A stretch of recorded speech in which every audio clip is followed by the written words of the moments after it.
Bueno, muchísimas gracias nuevamente por esa generosa presentación y a todas y todos y todas por permanecer en este diplomado. Sé que no estaba yo programado, pero la verdad es que siempre que se puede aprovechar la ocasión para que el titular de este organismo capacite, pues yo lo veo con mucho agrado. No sé, esto no es común hasta donde sé. Permanentemente que he estado en territorio, pido quedarme a capacitar, porque siempre es importante que más allá de la imagen, de lo que puede representar el ombudsperson de la entidad, interactuemos y sepamos que hay más allá de esa imagen, ¿no? Porque es importante siempre el contacto humano en el intercambio de ideas, en la construcción. Entonces, pues se nos enfermó el ponente y tendré que ser yo su ponente, pero lo hago de verdad con mucho gusto, con mucho entusiasmo y con muchas expectativas de que podamos llegar aquí a consensos de veras valiosos para el organismo.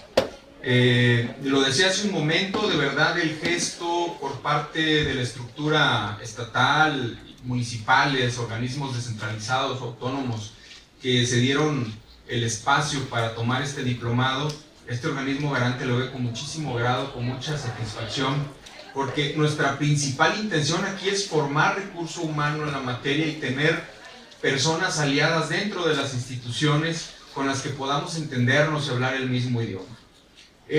Siempre he dicho en cada foro en el que me presento que muchas de las situaciones que violentan derechos humanos no son deliberadas. Yo soy un firme creyente de que las personas que nos dedicamos al servicio público, pues no nos despertamos un día diciendo, a ver, ¿a quién me voy a joder ahora? No, no es un tema, o sea, ahora voy a ponerme el cajón reservado para personas con discapacidad, ¿no? Para ver a quién jodo por ahí. No, es un tema de capacitación, es un tema de desconocimiento, pues, ¿verdad? Es un tema de la incapacidad de reconocimiento de la otredad, de su dignidad humana y de todos los derechos humanos que nos acompañan. Y miren, pues curiosamente me tocó hablarles de las buenas prácticas en la gestión pública para prevenir, ¿no? Y de entrada, pues yo entiendo que aquí hay personas muy valiosas y que tienen una amplia trayectoria en el servicio público y mucho les agradeceré que podamos interactuar para llegar a consensos. Los derechos humanos no es algo determinado y sujeto a perpetuidad, ¿no? Como bien sabemos, las características que dotan a estas instituciones precisamente hablan de la progresividad y la expansión y de la interrelacionalidad que tienen estas instituciones y depende de nosotros permanentemente estarlos dotando o vaciando de contenidos. No necesariamente hay que meternos a un entramado de reformas y a descubrir el hilo negro en el Estado de Derecho, ¿verdad? El Estado de Derecho es uno. Y seguramente todos tenemos aquí las bases de la formación de ese Estado de Derecho. Y cuando estudiamos teoría del derecho, ¿me podrían decir quiénes son abogadas, abogados, abogadas? ¿Me ayudan levantando la mano, por favor? Yo creo que el 50%, ¿verdad? Entonces, por consideración al demás público que no lo es, me voy a permitir ser un poco básico y de antemano una disculpa. Si quisiéramos profundizar ya de manera técnica en algo, con mucho gusto lo hacemos y tratando de llegar a todos lados. Fíjense que uno de los principales retos del organismo es hablar un montón de idiomas. Parece que todos hablamos castellano, pero no, no es así. No es así. Y no lo digo peyorativamente por ningún sector, simplemente nos movemos en vías distintas, y estamos estructurados y formados de manera distinta, digo ahora en el sector profesional, pero ahora imagínense ustedes ir a hablar de derechos humanos a los sectores vulnerables, ir a hablar de derechos humanos con sectores empresariales, ir a hablar de derechos humanos con el sector científico, ¿no? Con contadores públicos, con ingenieros, pues tenemos que hablar múltiples idiomas y tenemos que entender la formación de todas, todos y todes. No es lo mismo estar hablando de derechos humanos en el activismo con la comunidad LGBT, con personas con discapacidad, con asociaciones feministas, con colectivos de búsquedas de personas desaparecidas, etcétera, etcétera, muchos etcéteras, que dirigirse a un sector específico, especialista en derecho, por ejemplo. Pues no. Entonces, esa tarea incluso creo que nosotros debemos de llevárnosla muy presentes, porque como servidores públicos pues también tenemos que atender a toda la población, a todos los sectores, y con esa pluralidad de perfiles que integramos la sociedad, las entidades y los estados. Bueno, entonces, volviendo al tema, buenas prácticas en la gestión pública. Primero tendríamos que entender por qué existe el Estado, ¿verdad? ¿Por qué existe el Estado? ¿Para qué el Estado? Fíjense que hay teorías, por ejemplo en Italia, que hablan de la paulatina dilución de las instituciones estatales, ¿no? En una teoría muy futurista se habla de la desaparición completamente de la, digamos, figura administrativa autómata, esta que va aprendiendo y que se va perfeccionando según las necesidades de la ciudadanía. Y creo que hay destellos por ahí en algunos estados muy desarrollados en las que es así. Por ejemplo, jueces en materia administrativa, en donde hablamos de estricto derecho y que A más B igual a C, por ejemplo, pues no hace falta un juicio, ¿no? Hay una conducta tipificada o descrita por un ordenamiento sancionador, llámese administrativo o penal. Hay una persona que realiza esa conducta, hay además una denuncia, bueno, llega a la autoridad administrativa y A más B igual a C. No se ocupa un juicio, ¿ah? Como puede ser, voy transitando por la calle, rebaso un límite de velocidad, hay una cámara que regula y que mide con mucha precisión ahora la velocidad a la que voy, hay una fotografía, es una infracción administrativa, ya no ocupo un juez calificador, ¿verdad? En automático. Y así hay muchas conductas de estricto derecho que, bueno, cada vez van necesitando menos el juicio de una persona para poder calificarla, porque las sanciones están determinadas. Y así, en servicios públicos más complejos, cada vez más el Estado en su modernización requiere menos del servicio humano. Y esto puede ser muy alentador desde el punto de vista de la certidumbre jurídica y la legalidad, pero también muy preocupante desde el punto de vista humanista, ¿no? En el que el Estado, estamos conscientes que lo componemos las personas y que las personas entendemos a las personas, y eso la tecnología y la inteligencia artificial y las máquinas pues difícilmente entenderán del humanismo y de las emociones y del contacto humano. Incluso cuando tomamos capacitaciones virtuales, no es lo mismo. No es igual tener al ponente enfrente, platicarle, preguntarle, ver sus expresiones, porque también el lenguaje corporal dice mucho, ¿verdad? Y cuando estamos de manera presencial, bueno, pues vamos a interactuar de otras formas. Entonces decíamos, ¿el Estado existe para qué? No vamos a entrar a filosofar mucho en eso. El Estado existe para satisfacer nuestras necesidades, todas de organización política, de organización social, necesidades básicas, de servicios públicos y tal. Se nos ocurre también cuando inventamos el derecho, ¿verdad? ¿Y cuándo nace el derecho? Pues desde que aprendimos a hablar, desde que aprendimos a comunicarnos, ¿verdad?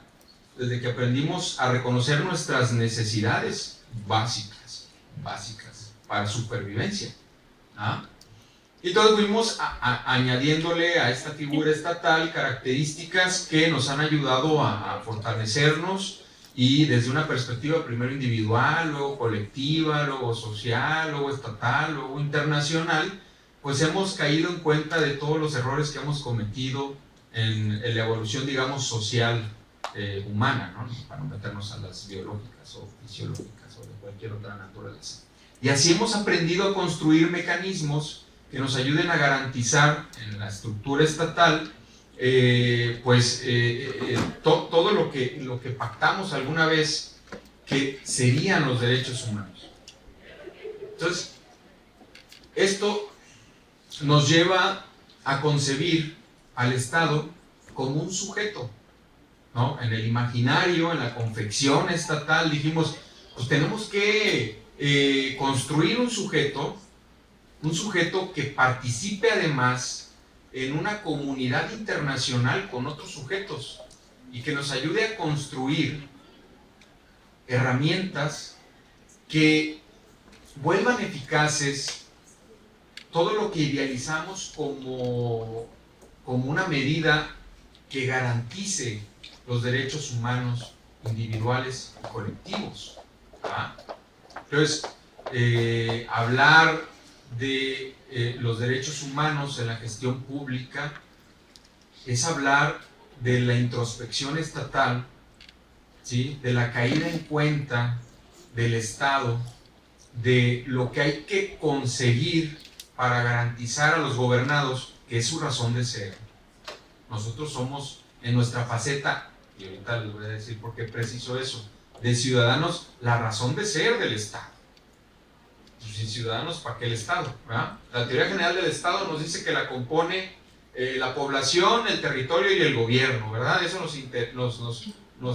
nos enseñaron en las facultades de Derecho e incluso en otras sociales, que ese era el elemento básico, los componentes básicos. Hay más componentes, por supuesto. El Estado ha evolucionado muchísimo. Incluso ya la idea de la división de poderes, del ejecutivo, el legislativo y el judicial, pues está rebasada hace muchos años, ¿verdad? La creación de mecanismos constitucionales autónomos también deben ser contrapesos, como es el caso de la CDDH, que no pertenece a ningún poder público de los tradicionales, y que esa es su misión, como otros tantos. Hace 8 años es cuando alcanzamos esa convivencia máxima de organismos constitucionales autónomos en la que tenían que convivir el Poder Ejecutivo, Legislativo y el Judicial. Había 13 organismos constitucionales autónomos que hacían contrapesos a los otros poderes públicos, en una lógica pues de supervisión circular de todas las actividades del Estado. ¿Ah? Pero bueno, nos vamos a quedar con lo básico, con lo que es la concepción del territorio, la población y el gobierno, ¿ah? Aunque luego vemos que no es lo mismo pueblo que Estado, ¿ah? Puede haber un pueblo sin territorio, ¿no? ¿O no? Sí, pero hay pueblos, porque el concepto de pueblo tiene otros ingredientes, es más de identidad cultural, de identidad social, religiosa, política. Acuérdense que Israel es un pueblo reciente, ¿verdad? Era un pueblo, y hasta que se le consiguió un territorio allá en Palestina, ¿no? Y de formas, digo, a veces doy mi opinión, pero porque pues no me puedo despojar de mi apreciación de la realidad, perdón. Pero bueno, allí decidió la comunidad internacional que iba a estar Israel, ¿ah? Al lado de Palestina, y ahí lo pusieron, ¿no? Y no sé las razones de fondo, pues creo que ustedes todos sacaron sus propias conclusiones, pero era un pueblo sin territorio. Y así tenemos muchos pueblos sin territorio, que lo único que los identifica es su identidad cultural, religiosa, etcétera, etcétera. Hay muchas características. Pero un Estado-nación, pues forzosamente necesita todos estos elementos. Y a partir de allí, bueno, pues hemos tenido muchísimos tropiezos, ¿no? Nosotros somos instantes, pero creo que todos tenemos objetivos individuales, ¿verdad? Y propósitos individuales, pero como humanidad, teníamos que definir propósitos comunes, porque los seres humanos no podemos vivir sin propósitos. Tenemos la necesidad de identificarnos con propósitos para no volvernos locos, para no tener crisis existenciales permanentes de hacia dónde vamos, qué hacemos en no, pero no quiero ponerme aquí como Jaime Maussan, pero es verdad, el tener propósitos diarios, cotidianos, nos da una tranquilidad, y porque de otra manera, pues la mente humana es muy inquieta, ¿no? muy inquieta. Entonces, evitar esos problemas existenciales a nivel individual, pues es muy importante. Pero es mucho más importante también tener esos objetivos sociales, esos objetivos comunes muy definidos. Y la sociedad internacional pues ha hecho esfuerzos, ¿no?, por evitar esos grandes errores que hemos cometido a lo largo de la humanidad. Un precedente muy importante es el Tratado de Paz de Westfalia de 1648, que le llaman Tratado de Paz de Westfalia porque le da fin a una guerra santa de 38 años en Europa Occidental, y que allí nacen conceptos como el de soberanía nacional, por ejemplo, ¿no? ¿Qué es la soberanía nacional? En términos, digamos, si me permiten hacer una analogía, pues estaríamos hablando de que la soberanía nacional se traduciría en la mayoría de edad de un Estado-nación, ¿no? La capacidad de autogobernarse y autogestionarse y de desenvolverse en una comunidad internacional con sus pares. Eso diríamos a grandes rasgos que podríamos entender como la soberanía nacional. Pero la soberanía nacional no es el concepto que en la actualidad conocemos. Esto viene del soberano, ¿verdad? Del soberano, que tiene una connotación de una organización política centrada en la realeza, ¿no? Y que muchas veces nosotros lo vemos incompatible con el modelo de organización político-democrática que tenemos en nuestro país, a veces más consolidado que otras veces, porque las instituciones democráticas también son así, ¿eh? Si estamos pensando que la democracia se consigue y por sí sola va a desarrollar ínfulas de desarrollo lineal y progresivo, estamos en un error, ¿eh? La democracia se cae mañana si no la cuidamos. Y lo hemos visto ya, ¿verdad? Tenemos muchos ejemplos, tanto en el contexto internacional como nacional, de sistemas democráticos que de un día para otro se van.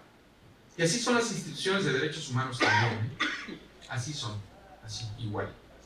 Entonces, bueno, ¿qué hicimos a nivel internacional? Cuando se firma este tratado internacional, más o menos hablamos de la soberanía internacional, y con eso hablábamos también del respeto entre las naciones. Todos somos iguales como naciones y hay que respetarnos, pequeños y grandes. En ese tratado también se reconoce la soberanía e independencia de Suiza, por ejemplo, ¿no?, que es un país muy pequeñito, como Nayarit, más o menos en territorio y población, pero que tiene otra importancia en términos de economía global, farmacéutica, industrial, mucha importancia. Entonces, de ahí digo, bueno, todos somos iguales, todos los estados tenemos esto que llamamos ahora soberanía, y que significa esto, ¿no? Y con esa soberanía y con esa mayoría de edad, vamos a poder construir un marco internacional que evite que nos saquemos los ojos los unos a los otros cada situación en la que encontramos conflictos de interés, ¿verdad? Esa guerra estuvo marcada fundamentalmente de un matiz religioso, pero de fondo eran casi las mismas causas, ¿no? Los energéticos, el carbón, el acero, la explotación de recursos naturales, el desarrollo industrial, siempre hay un trasfondo, siempre hay un trasfondo. Y la construcción de los derechos humanos siempre debe ser cuidada para que no se pervierta. Muchas veces el discurso de los derechos humanos ha sido utilizado en un contrasentido perverso. En el contexto de la Primera Guerra Mundial y la Segunda Guerra Mundial, por ejemplo, lo era. El concepto de soberanía nacional no fue aceptado pacíficamente por todos los estados.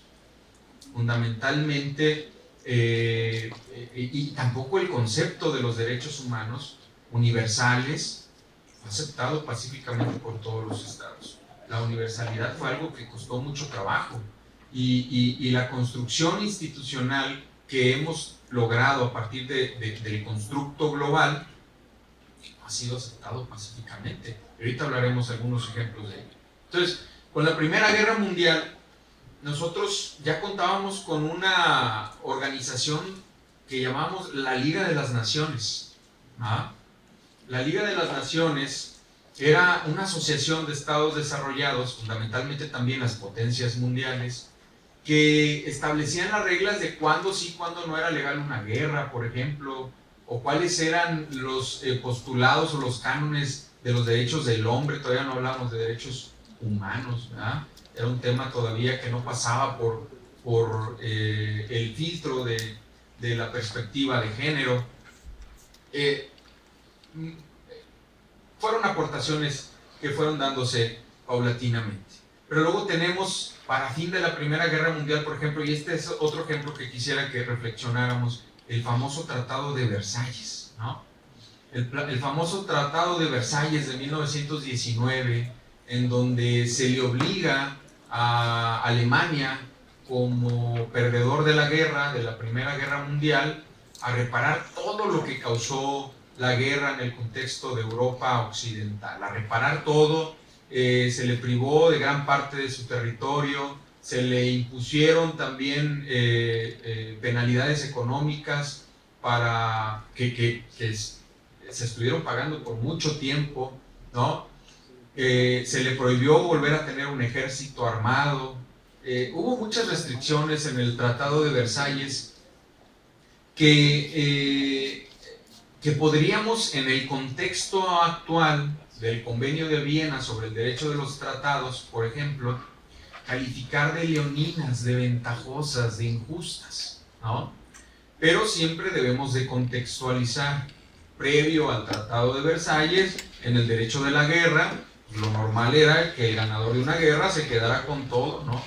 Territorio, población, todo, absolutamente, ganaste la guerra. El derecho de guerra no tenía muchas reglas. Entonces, en el Tratado de Versalles, aun cuando se trató de una cumbre en la que entraron en una reflexión profunda quienes protagonizaron esa guerra, acordaron el clausulado y consideraron en ese momento justo el Tratado de Versalles. Por supuesto que Alemania pues, no lo consideró así. No lo consideró así. Entró en una crisis económica, en una crisis también social y política, porque casi todo lo detonan las crisis económicas. Casi todo deriva de ello. Mientras haya bonanza, todos estamos felices, pero cuando hay crisis económica, entonces empezamos a preguntarnos quién tiene la culpa, ¿no? Fundamentalmente, quién es el responsable de esto, ¿no? Y si no hay un responsable, lo tenemos que inventar, pero no podemos ser responsables todos, ¿no? Y menos quien ostenta el gobierno de un estado. No, tenemos que buscar siempre al enemigo, y si no lo inventamos, ¿verdad? Si no lo inventamos. Entonces, bueno, en el caso del Tratado de Versalles, eso sucedió. Y luego, ¿qué pasó? A posteriori, con la crisis de la Gran Depresión que va a permear por todo el mundo, pues es capitalizado por un partido radicalista, ¿verdad? Y por un personaje que logra llegar al poder, Adolfo Hitler, aprovechándose de ese sentimiento genuino de Alemania, que se alimentó durante años de los gobernantes que señalaban al Tratado de Versalles y a la comunidad internacional como enemigos de Alemania y como un tratado leonino y ventajoso. Por eso lo simbólico de Versalles cuando Alemania invade Francia, ¿no? Entonces, en la Segunda Guerra Mundial, los postulados, y eso no era sorpresa de nadie, ¿eh? Hitler llegó al poder anunciando sus pretensiones. Ahora tenemos a alguien más o menos similar, ¿verdad? Que también anunció sus pretensiones. Yo no sé por qué nos sorprendemos, él lo anunció. Allí es donde debemos voltear a ver que el concepto de Estado del que emana la gestión pública es fundamental.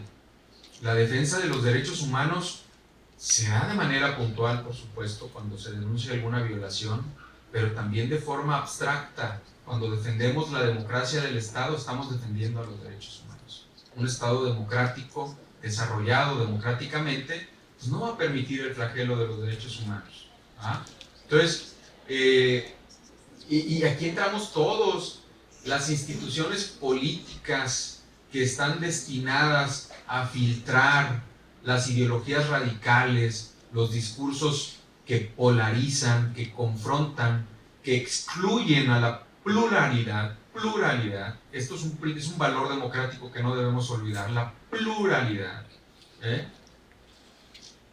Las instituciones políticas que permiten que se filtren estos perfiles nos están defraudando en la defensa del Estado de Derecho, del Estado constitucional y democrático de derecho. Nos están defraudando porque son los principales filtros, ¿no? Si yo veo que ahí viene el lobo y lo dejo entrar. Fíjense ustedes, la mayoría de los dictadores del mundo no llegaron siendo los más populares y siempre llegaron allí aprovechándose de las debilidades de las instituciones políticas. Y fuimos sorprendidos, porque cuando arriban y empiezan a detonar a las instituciones, que es el presupuesto básico del Estado democrático de derecho, las instituciones fuertes son el presupuesto básico del Estado democrático de derecho, es demasiado tarde. Es demasiado tarde. Empieza la degradación,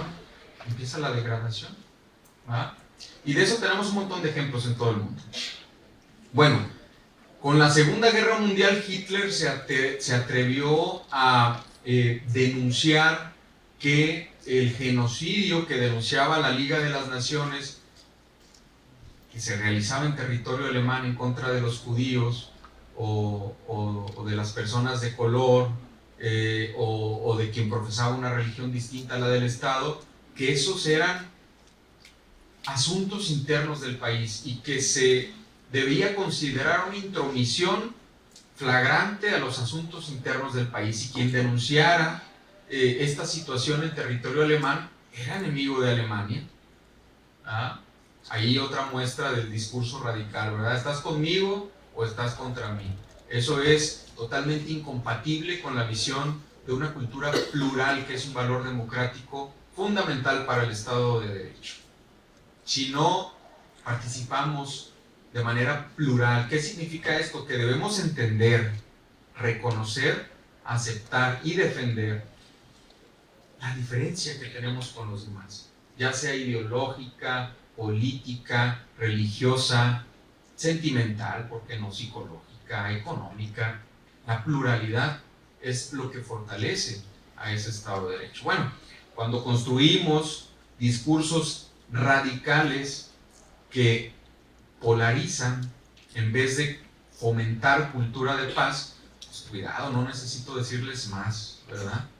Pero el discurso que debe emanar del Estado siempre es de tolerancia, de pluralidad, de empatía, de entendimiento con quien no piensa igual que yo. Y el camino es el diálogo. Por más cansado que sea, siempre es el diálogo. Es decir, la solución para los problemas de la democracia es más democracia. Es más democracia, nada más. No hay otro camino, No hemos inventado algo mejor por allí, ya decían en Grecia, no hemos inventado algo mejor. Entonces, el descalabro de la Segunda Guerra Mundial lo vivimos en la Liga de las Naciones porque esta organización no contaba con una carta constitutiva que vinculara sus decisiones. Entendió la Liga de las Naciones que los acuerdos de buena voluntad no eran suficientes para contener los grandes intereses de las potencias mundiales que en ese momento se disputaban: el acero, el carbón, la tecnología para la generación de energía nuclear, la exploración del espacio ultraterrestre, muchas situaciones que ahora quizá no aterrizábamos en aquel entonces, pero que ahora tienen un montón de sentido con el tema de la explotación de las tierras raras, de la tecnología que se ha convertido básicamente en la industria, la nueva industria mundial, y que finalmente siguen siendo la causa del conflicto internacional, la explotación de los energéticos. Los fósiles no los vamos a abandonar pronto porque no conviene al modelo económico de las naciones, y las verdes, que se van a adoptar plenamente cuando las potencias mundiales ya tengan las bases para su transición. Antes no. Discúlpenme, pero antes no va a ser así. Entonces, Esto lo aprendió la Liga de las Naciones de muy mala manera, pero después de la Segunda Guerra Mundial, en el que también por consenso mundial decidimos que ganamos los buenos, porque fue una decisión, quién sabe qué haya sucedido si ganaran los alemanes, ¿verdad? Porque todo el mundo dice que todo el mundo es el bueno en su versión, y no están muy alejados de la realidad, ¿eh? Nadie somos los malos en nuestra propia película, nadie. Deberíamos escucharnos cuando narramos, oye, es que me hizo, y mira por qué. Esto lo aprendemos cuando procuramos o impartimos justicia, porque estamos obligados a escuchar todas las versiones. Pero fíjense ustedes lo curioso, nadie es el malo en su propia película. Todos somos buenos. Pues también en el contexto estatal sucede así, ¿sí? En el contexto estatal sucede así también,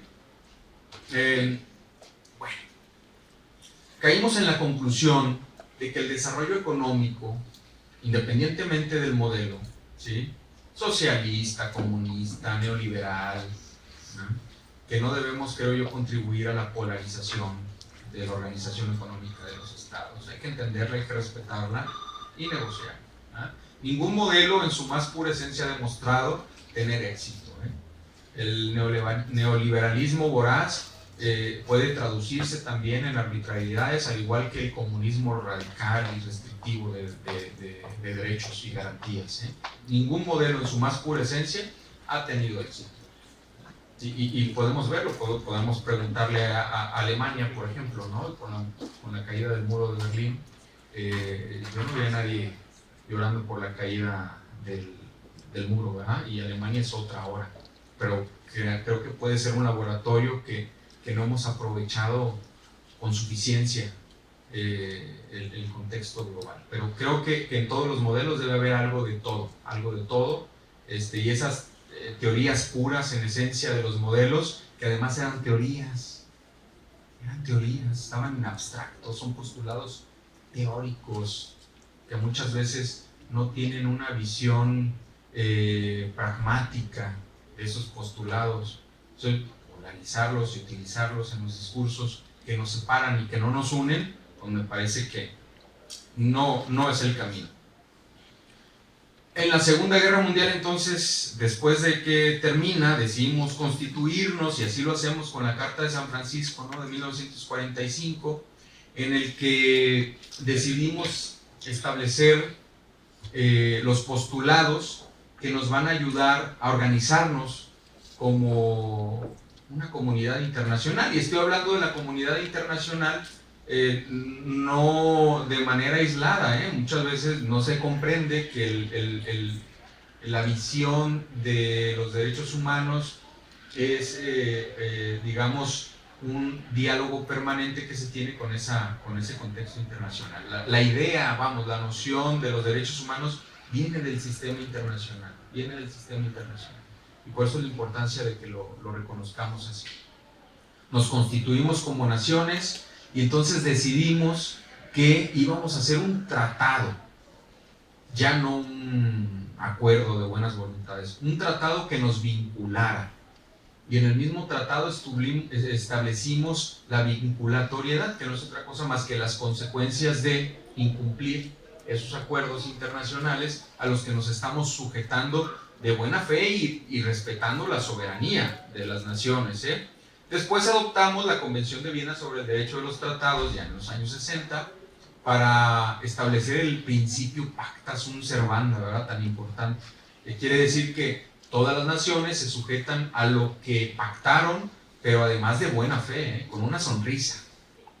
Así, yo lo pacté, con base en mi soberanía. Es decir, yo saqué mi INE, le dije soy mayor de edad y quiero firmar este tratado. Nadie me obligó, Nadie me obligó. Yo fui solito a firmar y además a ratificar, ¿verdad? Deposité un instrumento para ratificar lo que dijo mi representante del Ejecutivo. El Legislativo también lo hizo. ¿Por qué dos poderes públicos? Para que no haya fallas, ¿verdad?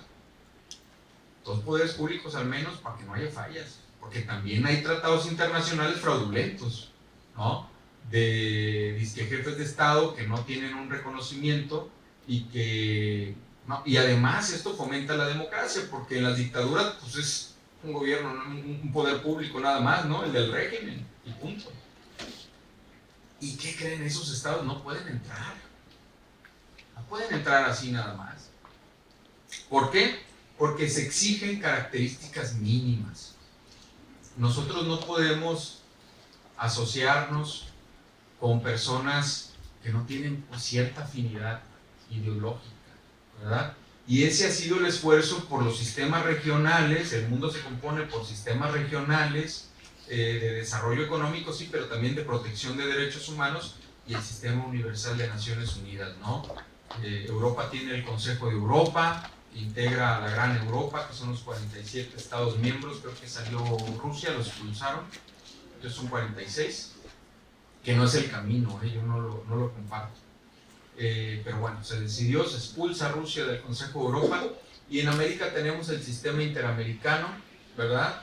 Y luego tenemos el sistema africano, y en Oceanía están haciendo sus esfuerzos. Es decir, hay subsistemas que se desarrollan de manera congruente con el sistema nacional de Naciones Unidas, que algunos ahora reconocen muy poco y que han metido, espero yo, que se trate de una crisis y no de un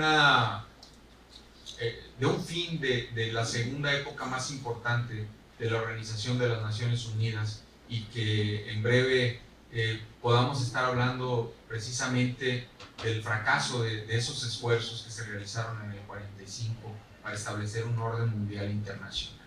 Pero la verdad es que es un riesgo que está ahí está, ¿no? Una organización de Naciones Unidas que emite comunicados que no se difunden, ¿verdad?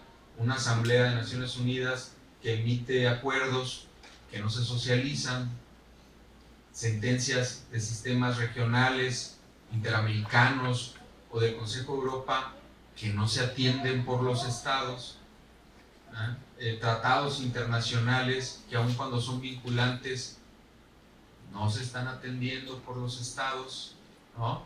Y eso nos lleva mucho al análisis, pues, de lo que hemos conseguido hasta ahora y qué es lo que vamos a tener que hacer después de que esta situación pase, y si es que todavía tenemos casa, ¿verdad?, para plantearlo. Porque la verdad es que muchas veces, por nuestros problemas domésticos locales, pues no somos conscientes de lo que significa lo que está sucediendo en Oriente Medio, con el tema de la guerra entre Irán y Israel y Estados Unidos, ¿no? Es muy complejo. Bueno, espero que de veras lo que ya vivimos nos ilumine un poquito como sociedad universal. Entonces, aquí, en el contexto de San Francisco, decimos, nos vamos a constituir como naciones, vamos a llegar a acuerdos, y ahora vamos a hacer tratados internacionales para que sea obligatorio para todo el mundo.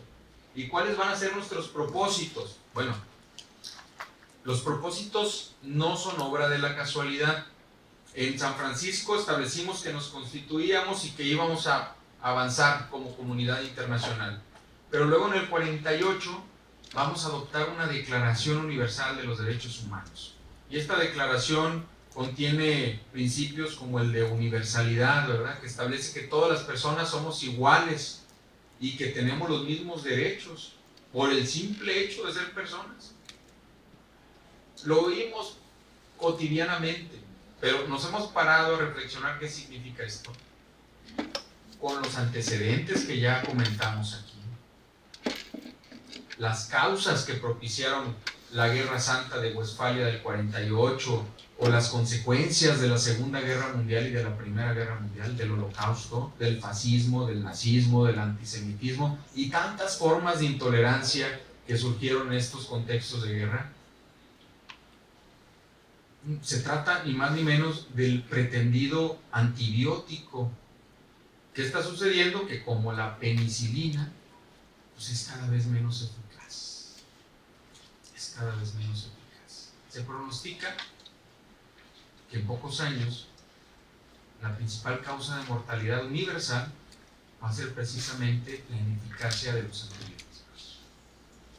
Y eso se puede trasladar socialmente a un símil como la ineficacia de las fórmulas que hemos construido políticamente en el contexto nacional e internacional para detener la amenaza de la guerra de la autodestrucción humana. Puede ser un tema también muy complejo. El legado entonces se va a traducir en esa constitución y en esos postulados de los derechos humanos, que son 30 artículos que nos habla del derecho a la igualdad, al trabajo, a la educación, a la manifestación libre, a las instituciones que cuando nosotros nacimos, pues ya estaban, ¿verdad? Bueno, la gran mayoría, ¿no? Ya estábamos, ya nacimos con ellos, ya eran garantías dadas. Y fíjense, ya no por obra de Dios, porque ahí está una clave muy importante. Cuando se trabaja la Declaración Universal de los Derechos Humanos, luego, por aquí saqué unas notas, para luego comentarlas, se redacta en el 47, y aquí se van a invitar a grandes personalidades de todo el mundo, porque obviamente se trataba de sacar un documento. Estoy tomando todas las cosas, vamos a ver, muchos secretos. Se trataba de construir un documento que no tuviera una imposición. Ahora, en la actualidad, el análisis de las grandes teorías de los derechos humanos, tanto la principalista de Robert Alexis como la garantista de Luigi Ferrajoli, que digamos son los grandes postulados en el tema de los derechos humanos y garantías individuales, se habla precisamente de una, quien ha estudiado, pues quien le ha dado seguimiento, no estos ponentes, quien le ha dado seguimiento a estos estudios, pues hablan de un eurocentrismo de la concepción de los derechos humanos, de una concepción centralista occidental de los derechos humanos, y que eso también se puede reflejar en una, digamos, colonización del pensamiento ideológico en materia de derechos humanos. De todo eso se discute en la teoría, imagínense ustedes. Yo cada vez tengo menos tiempo de filosofar, estoy más ocupado de que en el día a día se respeten los derechos básicos, ¿no? Quisiera hablar de derechos muy sofisticados, pero tenemos que hablar de lo básico. Entonces eso nos tiene que forzosamente invitarnos a no obviar lo que en el día a día tenemos que resolver. En este comité de redacción estuvo John Peters de Canadá, René Cassini, profesor, un jurista francés muy reconocido por sus estudios jurídico-filosóficos, Charles Malik de Líbano, por ejemplo, P.C. Chan de China, son filósofos jurídicos y filósofos de Asia, de África. Hubo una visión feminista que Hansa Mehta, que por su disidencia, porque se hablaba de la Declaración Universal de los Derechos del Hombre, y gracias a esta visión feminista de Hansa Mehta, se cambia por los derechos de todos los seres humanos, y se habla de familias humanas, y se habla de personas como género, como especie. Entonces, no es una declaración de ocurrencias, de estas reuniones protocolarias que hay miles, donde vamos a tomarnos un café, a tomarnos una foto y decir que ya hicimos todo por el universo. No. Fue una redacción con muchas observaciones, con disidencias, y luego hubo una votación, una revisión final y una votación muy importante, y en la votación, no crean que fue pacífica, El 10 de diciembre de 1948 se adopta esta declaración con 48 votos a favor, 0 en contra, pero hubo 8 abstenciones. 8 estados que dijeron, pues no lo voy a votar en contra porque nos acabamos de pelear y tuvo gacho, ¿verdad? Pero no estoy de acuerdo,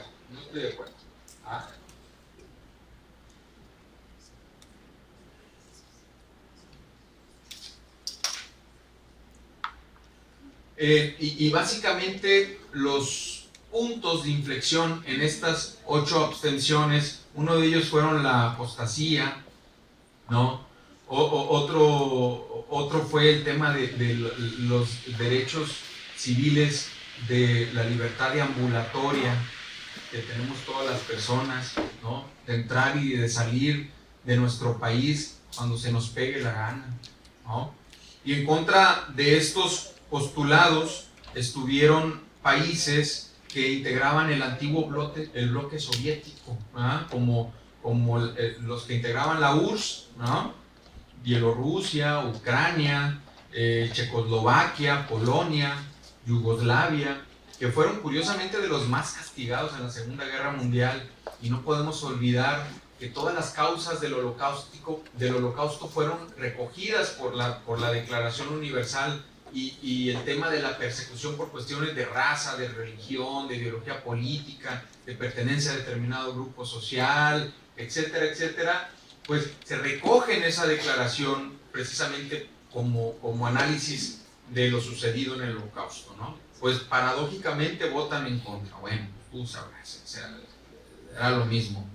Entonces la soberanía nacional se entiende de manera, digamos, incompatible con un acuerdo internacional. ¿Cómo va a haber soberanía si nos vamos a someter a un acuerdo internacional y entonces voy a restringir mi soberanía? No es así. No es así. La soberanía tiene que entrar por un proceso de relectura. Para ser soberano debo ser mayor de edad y debo de tener madurez democrática. Esa es la relectura obligada ahora.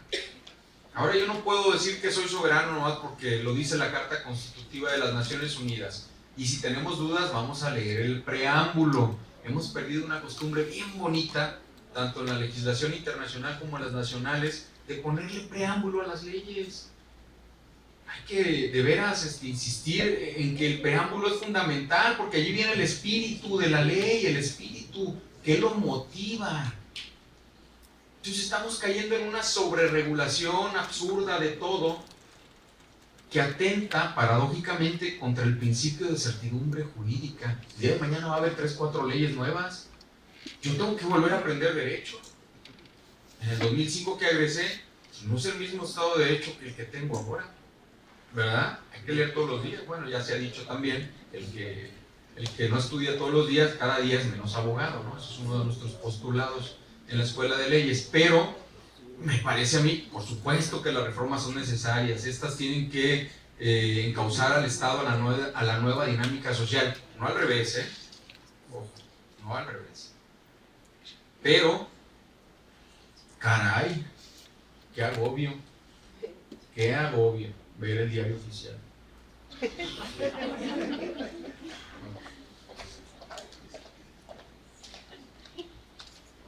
Bueno, hay que decirlo, es una obligación moral hablar de Arabia Saudita, de Sudáfrica, igual de Polonia, de Yugoslavia, de todos los estados que se opusieron de cierta manera, pues políticamente correcta, con una abstención, ¿no?, a la adopción de la Declaración Universal de los Derechos Humanos, y que tenía como postulado, pues eso, crear un sistema garantista. Y ahí, ojo, esto es clave, porque los principios rectores del servicio público es precisamente la universalidad, la igualdad y no discriminación, la legalidad y la ética pública, ¿sí? La progresividad de los derechos. ¿Y qué creen? El servicio público está considerado como un derecho humano, es decir, en su totalidad, porque pues sin él pues, no tendría acceso a el contenido de todas estas instituciones que llamamos derechos humanos, ¿no? Me niegan, cierran la puerta, pues ya no accedí a un servicio. ¿Y quiénes defendemos y debemos de garantizar esos derechos? Pues todas y todos nosotros. Los principales defensores y defensoras de derechos humanos no soy yo. Yo represento al sistema Ombudsperson en Nayarit. Pero mi tarea es revisar todo lo que el ciudadano me dice que ustedes hicieron mal, porque van y se quejan, ¿verdad? Entonces, ¿quiénes son los principales garantistas de los derechos humanos? Así es. La palabra ombudsperson o ombudsman, que ya con perspectiva de género es ombudsperson, ¿verdad?, es una palabra sueca que se traduce como defensor del pueblo, y que también tiene origen en Europa Occidental, ¿verdad?, y que acompañaba al soberano en sus decisiones. Era el puente de comunicación entre el gobierno y los gobernados. Y debemos de replantearnos en el sistema ombudsperson, regresar a esos orígenes. Ahora mismo yo soy vicepresidente de la Organización Nacional de Organismos Públicos Defensores de Derechos Humanos, donde estamos las 32 comisiones estatales, la Comisión Nacional y organismos internacionales. Y lo he planteado, tenemos que buscar nuestra posición en esta dinámica actual. Son organismos jóvenes en México, la de Nayarit tiene 35 años, pero la dinámica social nos rebasa. Y no podemos únicamente resignarnos a hacer el trabajo tradicional. Por eso insisto, pues el presidente tiene que capacitar. Nunca había venido un presidente, pues acostúmbrese, voy a ir a capacitar, porque cuando voy salen quejas nuevas. Pues si siempre estamos en esa endogamia platicando entre nosotros y diciendo que somos todos muy fregones, pues no. Hay que ir a escuchar a la población, ombudsperson. Y hay que ir a escuchar también al funcionario. El funcionario no debe sentirse desamparado, porque ahorita vamos a hablar de esa faceta que entendimos hace muchos años, desde el derecho civil. Los romanos ya hablaban, y los griegos, ¿no?, de la cosa pública y la cosa privada. Nosotros somos cosa pública y también somos cosa privada. En la función pública somos el Estado, y el Estado no tiene derechos humanos. ¿Por qué? Porque su función es servir.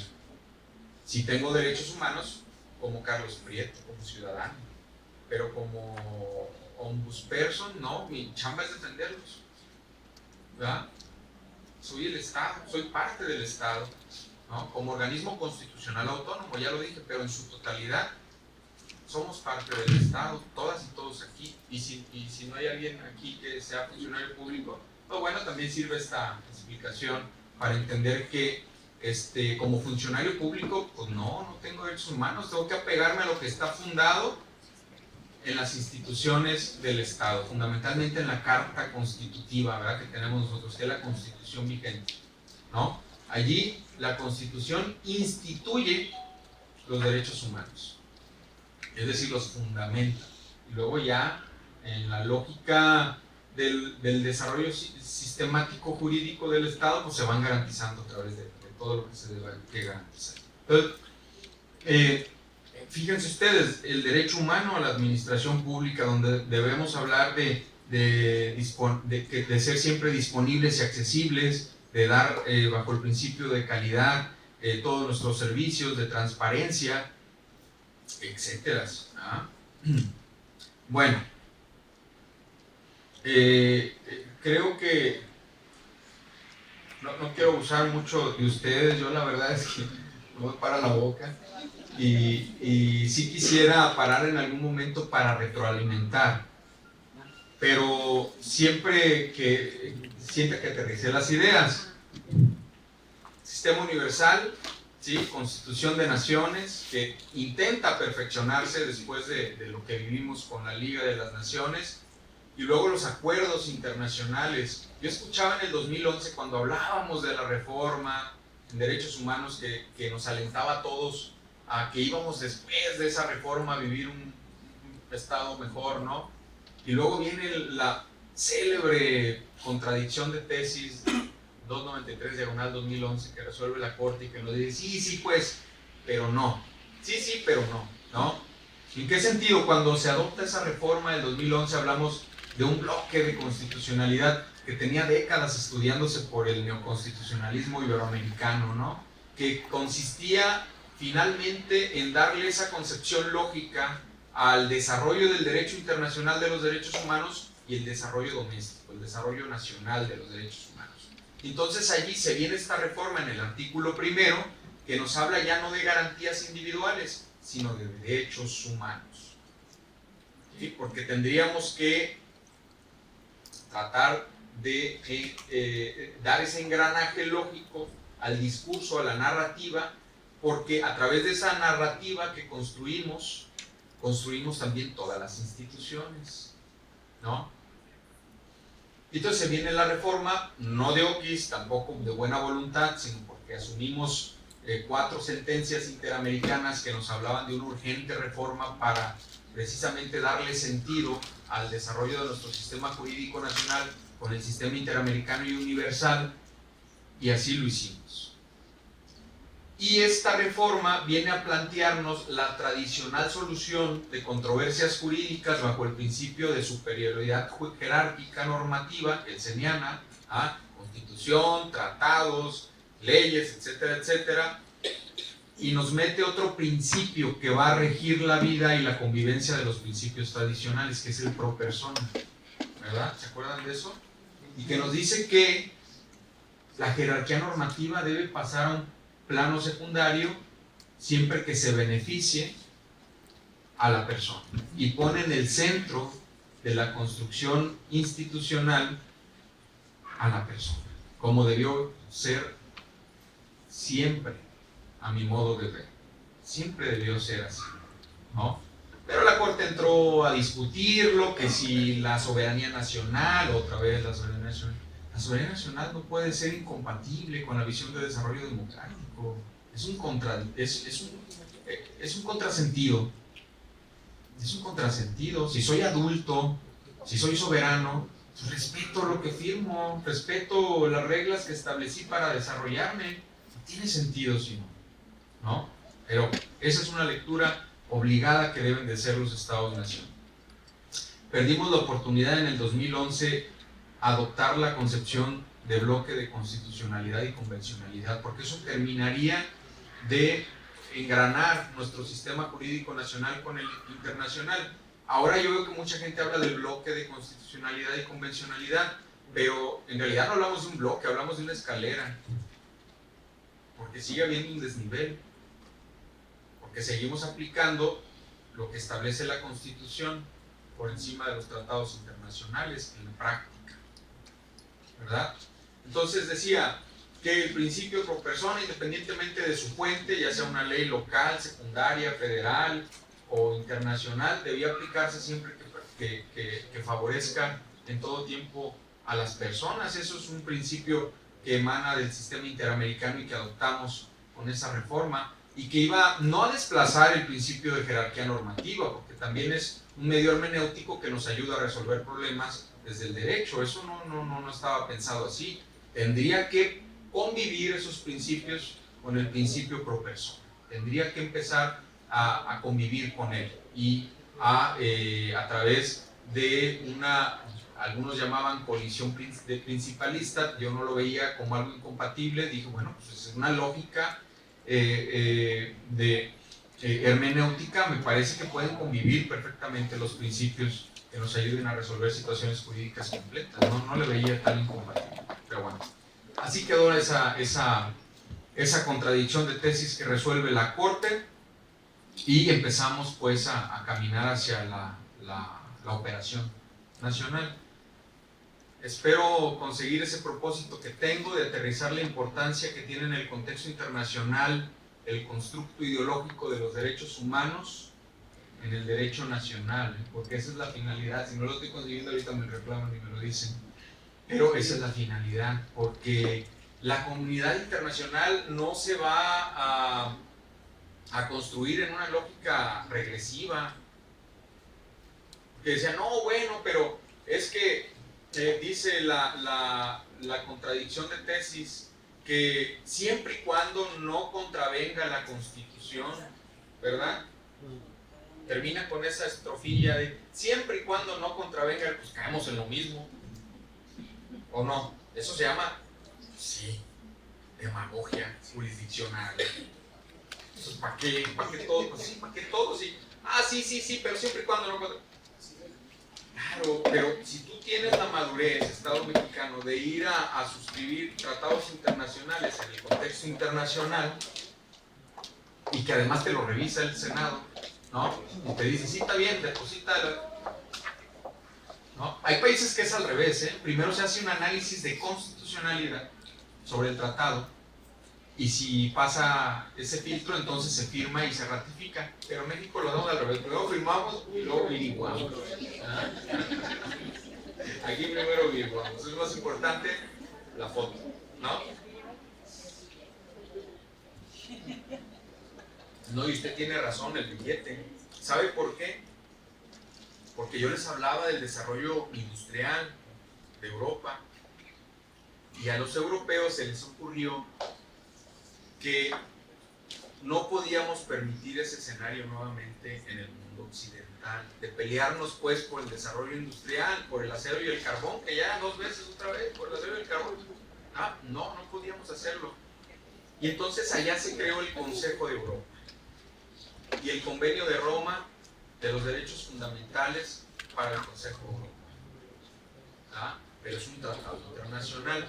Y también se le dio vida al Tribunal Europeo de Derechos Humanos, con sede en Estrasburgo, Francia. Y cuando se va generando una cohesión económica y política en Europa Occidental, se tomó como requisito que todos los países que quisieran pertenecer a la Unión Europea debían antes tener firmado y ratificado el Convenio Europeo de los Derechos Humanos y sujetarse a la jurisdicción del Tribunal de Estrasburgo. Era un requisito sine qua non. No podías entrar allí si no tenías eso firmado y ratificado, pero no era el único requisito, ¿verdad? Luego había otros requisitos económicos y políticos que para los propósitos de la organización eran fundamentales, ¿no? Entonces, ¿qué creen que pasó? Pues afirmar,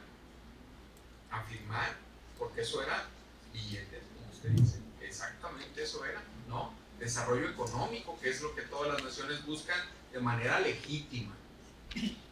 No podemos tampoco pensar que el desarrollo económico es incompatible con el desarrollo democrático, sería un contrasentido. Para garantizar los derechos humanos que ocupamos, pues dinero, para todos se ocupa el dinero, pero no puede haber desarrollo económico sin desarrollo democrático, sería un error. Como lo dije hace un momento, el neoliberalismo sin desarrollo democrático es tirano, igual que el comunismo sin garantías individuales y garantías de derechos humanos. Al final, la pescadilla se muerde la cola, Tanto la extrema derecha como la extrema izquierda, con sus concepciones de modelos económicos, se diluyen al final cuando son radicales. Entonces, bueno, que fue muchas veces por conveniencia, pues sí, pero nadie te dijo que te fueras a meter a una asociación estatal que tiene tales propósitos. Tú fuiste solito con tu INE a decir, oye, yo quiero entrar al club de esos de los poderosos, de los riquillos. Muy bien, fírmame el tratado, adhiérete al Consejo de Europa, fírmame el tratado de derechos humanos del Convenio de Roma y también sométete a la jurisdicción del Tribunal de Estrasburgo. Y luego ya vamos viendo el tema, como sucedió con España, Portugal y Grecia, que fueron los últimos en entrar y que fundamentalmente Alemania y Francia hicieron una fuertísima inversión para detonarlos industrialmente, y ya que estuvieran a la par, porque otra vez, como dije hace un momento, tú no vas y firmas un convenio con cualquiera. Las sociedades son como los matrimonios. Si firmas un convenio con alguien que no está a tu nivel, el nivel que quieran, pues vas a salir cargando con tu socio, lo vas a llevar a cuestas. Algo que nos hizo en México, Canadá y Estados Unidos, ¿verdad?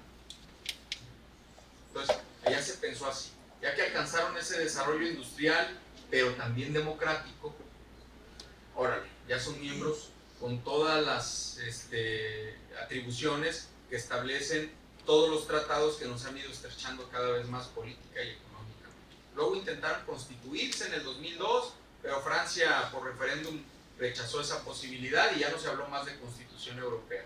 Pero el Tratado de Lisboa sí, en el 2009 logra establecer claramente los pilares de la Unión, y uno de ellos, un pilar, es el desarrollo de los derechos humanos, ¿no? El desarrollo democrático de las naciones y los derechos humanos. Ya vienen esas ideas, pero también de Latinoamérica y de todos los sistemas, Tampoco podemos dejar de mencionar que el diálogo jurisprudencial que ha mantenido la Corte Interamericana con el Tribunal Europeo, con el Tribunal Africano, ha nutrido a las instituciones nacionales.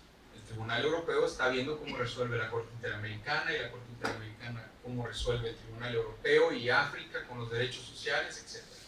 Luego hubo un montón de discusiones que si hay que priorizar los derechos individuales sobre los sociales, los económicos, sociales y culturales. Total, en esa Declaración Universal no se estaban listos y tampoco hay que firmar al azar, aunque hay cláusulas, ¿verdad?, de excepción que nos salvan. Oye, pues yo no quiero entrar está bien la Carta de Derechos Fundamentales, pero con el tema yo no puedo, no estoy desarrollado. Se vale. Hago un análisis nacional primero, porque los derechos humanos, pues, como decimos, a veces la sociedad no estamos preparadas para garantizarlos, culturalmente, fundamentalmente. Y puede haber un rechazo de un tratado internacional que nos obligue cuando estamos adoctrinados en el peor de los casos y formados ideológicamente diferentes en el mejor de los casos, pero puede haber un rechazo, puede haber un rechazo. Entonces hay que llevar primero al Estado-Nación a una situación conveniente y después adoptar compromisos que nos van a comprometer y va a haber sanciones y va a haber consecuencias. Entonces, las reformas constitucionales, gran parte de ellas, pues no se dan al azar, no son obra de la casualidad, son obra de la dinámica del contexto internacional que tiene propósitos pues, muy claros y tiene propósitos, pues, creo que en abstracto nadie podríamos estar en contra del desarrollo democrático, que implica también, por supuesto, desarrollo económico y desarrollo social y desarrollo en amplio sentido. ¿Quién va a estar en contra de eso? No se me ocurre nadie. Por eso, pues yo no entendía la lógica de la Corte en el 2011, pero bueno. También es verdad que no puede haber una apertura total, porque vendría a darle el traste a todas las instituciones que deben de pasar por procesos de transición democrática propios, a nuestro ritmo. Eso también es cierto. Tampoco puede haber, venga, todo lo de fuera. No, porque nos va a provocar un caos. Y aquí podemos hablar de un montón de derechos que se ejercen en el territorio y de que a veces no estamos nosotros muy convencidos. Esa es la verdad. Bueno.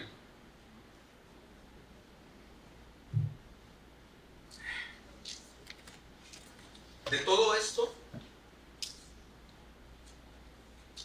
cuando hablamos de prácticas en la gestión pública, hablamos del servicio público que se da en los tres poderes, en nuestra chamba, en lo que nos toca, y en los organismos constitucionales autónomos, como es el que represento yo en Nayarit, y que es la Comisión de Defensa de Derechos Humanos para el Estado de Nayarit, y que ahí convivimos y tratamos de generar sinergias en una visión estatal de coordinarnos para garantizar esas buenas prácticas, pero que la naturaleza que tienen o que están diseñadas desde Rousseau y Voltaire y todos los demás grandes arquitectos del Estado constitucional y democrático de derecho, pues es generar ese equilibrio en el ejercicio del poder público para dar un servicio con todos esos cánones. Sé que les dije muchas cosas, perdón, soy un poco inquieto, pero quedo a sus órdenes por si hay alguna pregunta en alguno de los temas que expuse. Y repito, mi propósito era darle esa lógica. Es poco el tiempo, entiendo, pero si se consiguió un poco, pues ya me quedaré muy contento. Y muchas gracias por su atención.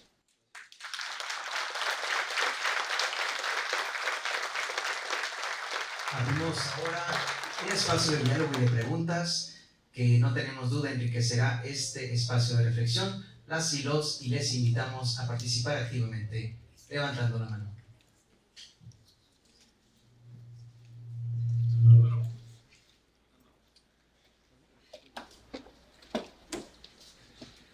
Hola, muy buenas tardes a todos. Un placer estar aquí con ustedes el día de hoy. Pues nada más para robustecer un poquito la información que nos acaba de proporcionar el doctor Carlos. Muchísimas gracias por todo. La verdad es de que me quedo con ganas de más información, porque realmente yo también soy muy curiosa y realmente los derechos humanos son muy, muy importantes y como lo comentaste, nada más lo firmamos por firmarlo. y hay muchas lagunas. Efectivamente, nosotros como servidores públicos somos muy importantes en cuidar el derecho humano, porque efectivamente las personas que vienen, sobre todo nosotros como DIF, que es de la trinchera en la que estoy en este momento, ven las personas con más vulnerabilidad. Y también es importante recordar de que estamos al servicio público, pero también, y aquí es esta mi intervención, también nosotros somos ciudadanos y también nosotros tenemos derechos. Así es de que yo creo que es muy importante recordar que hay que atender a las personas como nosotros deseamos que nos traten a nosotros, que no se nos eleve el cargo público, y también esa parte no perderla, de que también nosotros somos ciudadanos y también nosotros tenemos derechos, y por lo mismo también no tenemos derecho a pisotear a otros. Muchas gracias, es un placer.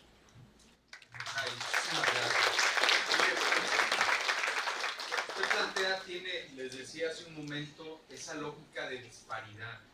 El Estado está, por supuesto, es el Estado. Y sepan ustedes que faltarle respeto a un servidor público es delito. Está tipificado en la ley, ¿verdad? Entonces, el ciudadano pues está en esa disparidad. Por eso no podemos hablar de los derechos humanos de los funcionarios, porque somos el Estado y estamos destinados a garantizarlo. Pero como ciudadanos, por supuesto que sí. Cuando yo me quito mi camisa del trabajo, pues soy Carlos Prieto y voy a ir a una institución a que se garanticen mis derechos, y ahí soy el ciudadano que tiene los derechos humanos, ¿verdad? Lo otro es una faceta a la que entramos los ciudadanos por vocación y representamos al Estado. Esa es la lógica. Pero por supuesto que tenemos derechos humanos ciudadanos, en lo individual, ¿verdad? Esa es la dicotomía en la que tenemos que desarrollarnos los funcionarios.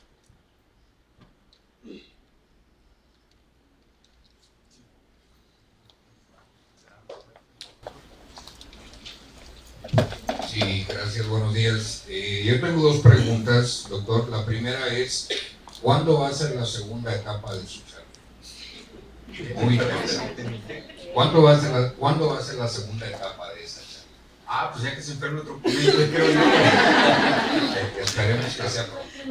Y la pregunta principal es, desde su óptica, ¿cuáles son los principales retos en motivo de derechos humanos que enfrentamos en el día?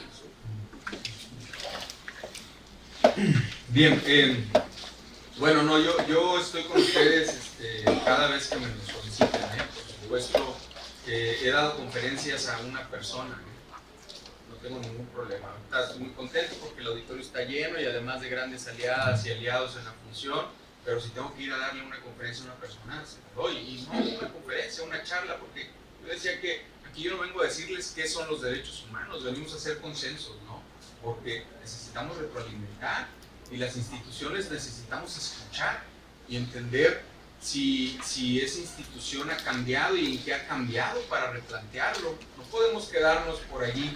Nosotros, yo veo muchas necesidades, por supuesto, en la sociedad, pero cuando fui al Congreso a defender mi postulación para ser electo defensor de derechos humanos, yo decía, pues yo no vengo a proponer nada descabellado, ni a inventar el hilo negro en la materia de los derechos humanos, ni soy el dueño del discurso de los derechos humanos, por supuesto que no.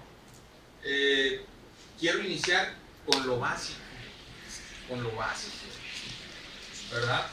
Entonces, creo yo que iniciando con lo básico haremos grandes cosas, y sí creo que el papel del ombudsperson debe cambiar, debe ser más proactivo. Incluso yo decía, pues sí debería de ir a elección, voto directo, ¿no? Sería más fácil, pero contrólenlo. ¿No? Son contrapesos, entendámoslo así. Son contrapesos, y en la convivencia política de las instituciones es saludable hasta cierto punto. Pero bueno, cosas que yo veo urgentes en la sociedad. Híjole, yo creo que una urgencia aquí es capacitarnos, socializar, de todo un poco. Para algunas cosas Nayarit es una entidad muy desarrollada. Aquí se planteaban algunos ejemplos, yo la verdad, lo que decía en el discurso de la inauguración, En serio, no es por quedar bien con las autoridades, es que lo constato. Como ustedes saben, pues soy el único defensor del país que está permanentemente en la mesa de construcción de paz y seguridad. Soy invitado permanente. Y a lo mejor entro en el tema de construcción de paz, ¿no? Porque la seguridad pues no es mi chamba, pero sí es mi chamba vigilar que se haga con respeto a las garantías esenciales del procedimiento. Porque a veces me cuestionan, oiga, es que ya se sabe la clásica, defienden delincuentes. No, espérenme. En las debilidades de una democracia, cualquiera de nosotros es un potencial delincuente, ¿eh? Y a la vuelta de la esquina, si digamos, en ese malentendido, diría yo, en el mejor de los sentidos, todos necesitamos garantías individuales y un debido proceso. La Constitución lo dice desde el 17, ¿verdad? Todos tenemos derecho a ser oídos y vencidos en juicio con todas las garantías esenciales de un procedimiento. Entonces, hay mucho que resolver como sociedad. La globalización de las comunicaciones dio apertura también a la globalización de los problemas locales y globales. Y deben de abordarse, sí, desde lo local, pero con una perspectiva global. Porque nos plantean muchas veces situaciones de conflictos sociales que muchas veces ni siquiera está en lo local, pero que ya nos está generando que nosotros planteemos soluciones, ¿no? Yo, por ejemplo, me tocó en mi faceta de investigador y docente dirigir una tesis sobre la autopercepción del género, ¿no? Que en la dinámica social actual pues nos ha llamado mucho la atención, porque primero empezamos por reconocer que la autopercepción del género era una necesidad, y luego los alcances de la autopercepción del género que reconoce el Estado ya en su Constitución y en sus leyes, pues sí nos mete de repente en algunos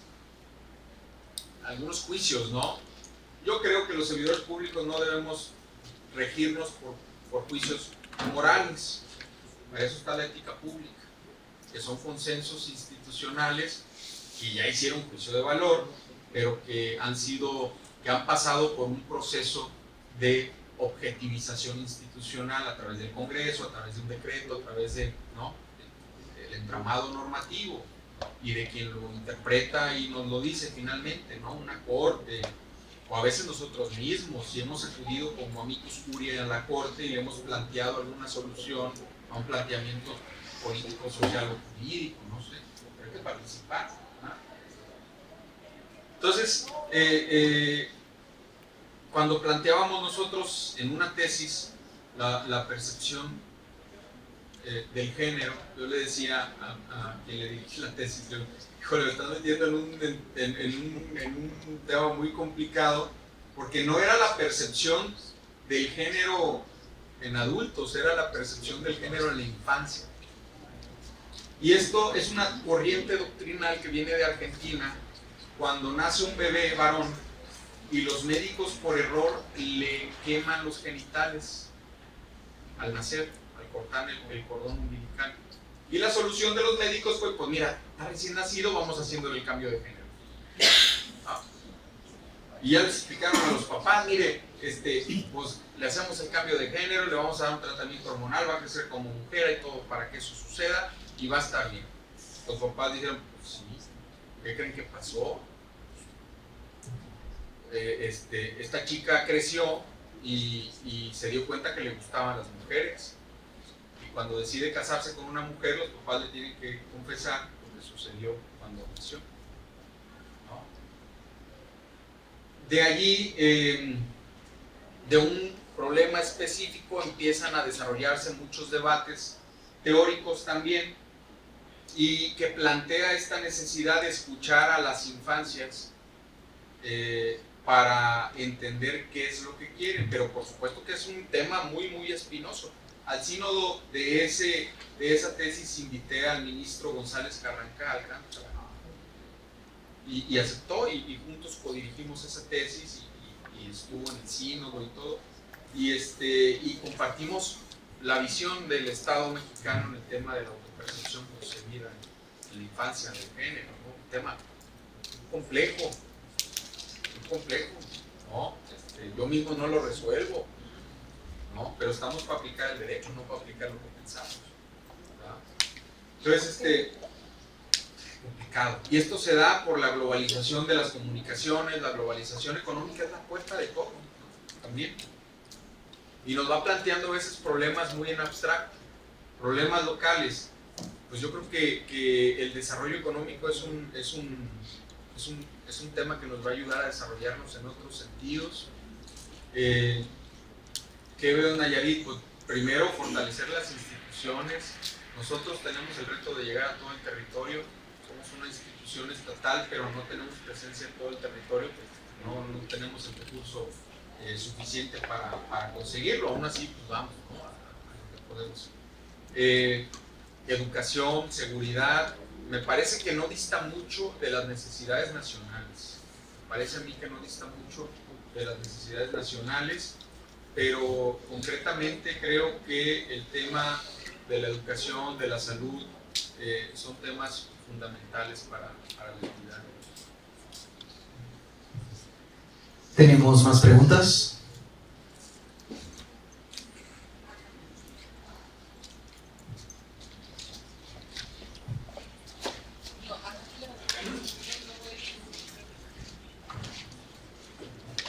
Muy buenas tardes a todos. Mi nombre es Fernando Ulloa Rodríguez, soy director de DIF en Compostela. Mi pregunta es, escuchamos con mucho agrado su plática.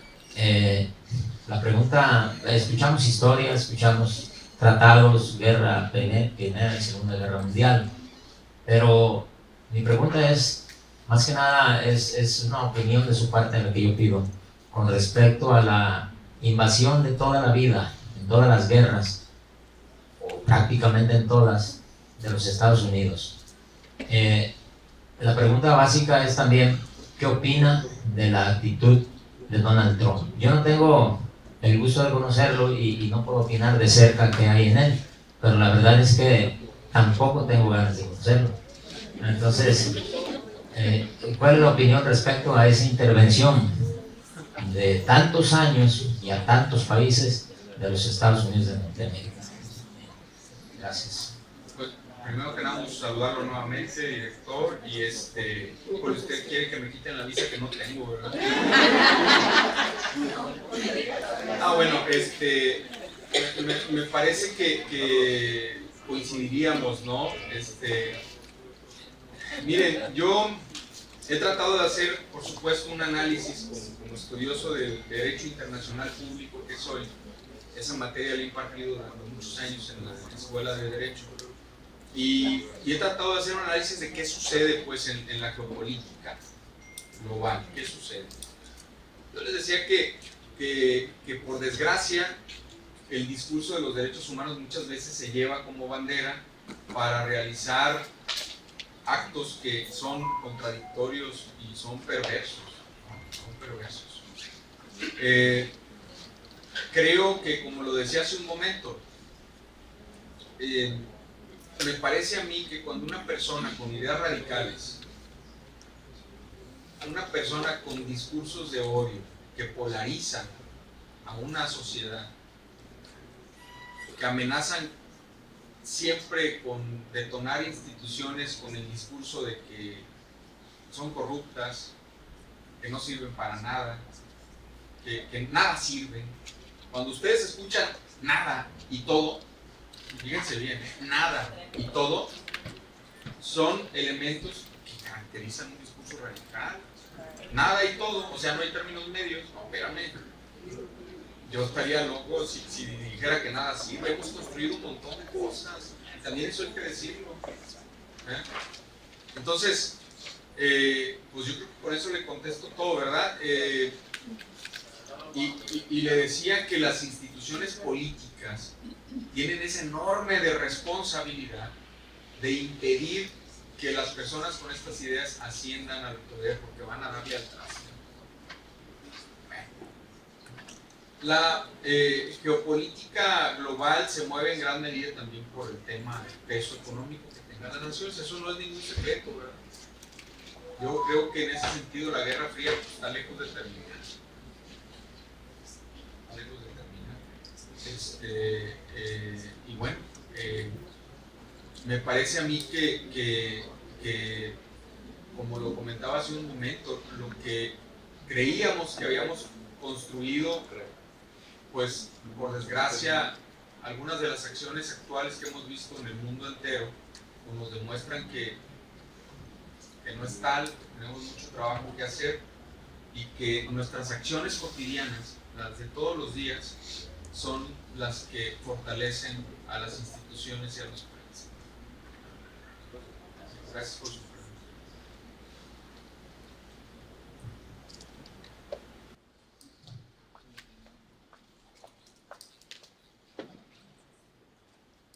Buenas tardes, doctor, compañeros. Antes que nada, una disculpa porque pues no domino tanto el tema como veo y prejuzgo a varios que dominan y que se ve que le entienden a todo este tema complejo. Mi duda es, doctor, respecto de lo que usted mencionó de nosotros como funcionarios públicos. Yo, representando en este momento al sector educativo, constantemente nosotros pues somos muy vulnerables. Llegan padres de familia, nos gritan, los mismos niños nos escupen, Ustedes ya saben, porque en algún momento han tenido hijos en ese nivel. Entonces, mi duda es, ¿cómo nosotros podemos defendernos sin llegar a ese dimes y diretes, ¿verdad? ¿Cómo es que podemos hacer valer ahora sí que nuestro derecho de representar el Estado? Y esa es una duda. Otra, no me quedó muy claro respecto de los principios pro persona. Nosotros, por ejemplo, tenemos reglamentos en la escuela y se dice, y confirmo con lo que usted nos comentó, constitución, tratados, leyes, reglamentos, y siempre se nos dice, ningún reglamento va más que la Constitución, ¿verdad? Y pues constantemente se piensa que violamos los derechos de los niños en este caso, que ese es otro tema muy, muy largo. Y una petición, doctor, pues usted que está en función donde me imagino tiene relaciones con organismos que pudieran apoyar a este sector educativo, pues para que se nos apoye en el sentido de no ser tan agredidos, por así llamarlo. Y una última duda, se nos dijo que en esta sesión se nos iba a dar la cronología de las sesiones del diplomado, si va a haber material, cómo vamos a obtener ese material, y cuáles serían las fechas. Muchas gracias y felicidades por su primer módulo. Muchas gracias a ustedes. Miren, no son en efecto tareas fáciles. Empezaría por el tema de qué haremos. En la Federación Mexicana de Organismos Defensores hemos planteado esa necesidad todas las generaciones. La crianza no es algo sencillo y a veces pareciera que nos metemos el pie nosotros solos, ¿no? Hemos aprendido mucho, hay muchos modelos de educación, pero sí siento que hay que fortalecer a las instituciones educativas. La institucionalidad es la que nos va a salvar de todo eso. La institucionalidad no significa un tema de identidad con la institución que trabajo nada más, significa fortalecerla, y fortalecerla significa trabajar permanentemente, tanto en los marcos normativos como en los protocolos de actuación. Yo comenté en algún momento que en la Federación Mexicana trabajamos estos temas y hay una comisión, la del Estado de México, que se encargó de realizar un protocolo de actuación en temas de seguridad en los planteles. Ya todos aquí hemos lamentado las recientes noticias que en los planteles educativos suceden, y el tema de la operación mochila es fundamental aquí. Para eso vamos a tropicalizar ese protocolo que ya la Comisión del Estado de México realizó, y espero que lo podamos analizar en este protocolo porque está en uno de los módulos, ¿no? Y para esto también creo que tendríamos que, lo propondré, trabajar de manera muy puntual con la Secretaría de Educación y los servicios de educación pública para tropicalizar de la mejor manera ese protocolo. Porque luego estamos en la disyuntiva de la protección, por supuesto, al docente, al funcionario y tal, y el libre desarrollo de la personalidad de los niños, niñas y adolescentes, y lo que interpretan los padres de familia, que son los derechos de los niños, niñas y adolescentes. ¿Qué nos salva?